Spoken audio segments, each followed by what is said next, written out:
बिस्मिल्लाहिर्रहमानिर्रहीम। Welcome to back my channel Rizwan health tips.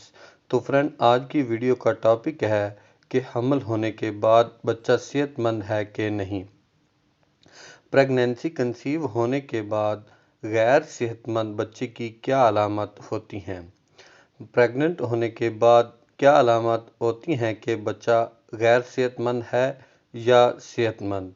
तो इन अलामत के बारे में अगर आपने जानना है तो आपने मेरी इस वीडियो को मुकम्मल वॉच करना है बगैर स्किप किए। तो अगर आप मेरे official YouTube channel Rizwan health tips पर पहली दफ़ा विज़िट कर रहे हैं तो काइंडली मेरे चैनल को सब्सक्राइब कर लें, साथ ही खड़े बेल वाले बटन को भी लाजमी प्रेस कर लें ताकि इसी तरह की आगे आने वाली नई इन्फॉर्मेटिव वीडियो का नोटिफिकेशन मिल सके आपको सबसे पहले।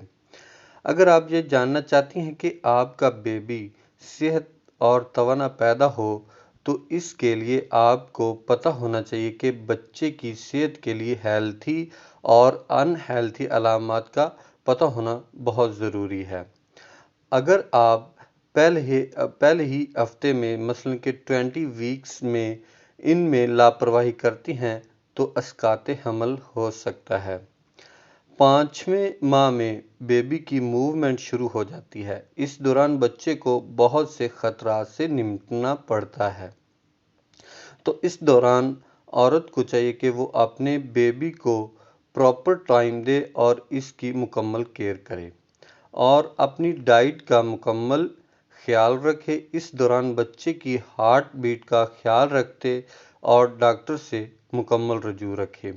अगर आप ज़्यादा खाना खाती हैं तो आपके बच्चे को ये नुकसानदाह अमल है। अक्सर प्रेग्नेंट ख़वातीन को पेन रहती है। अगर ये पेन आपको मामूली है तो आप अपने आप को रेस्ट दें, सुकून करें। अगर दर्द ज़्यादा होता है तो डॉक्टर से राब्ता लाजमी करें।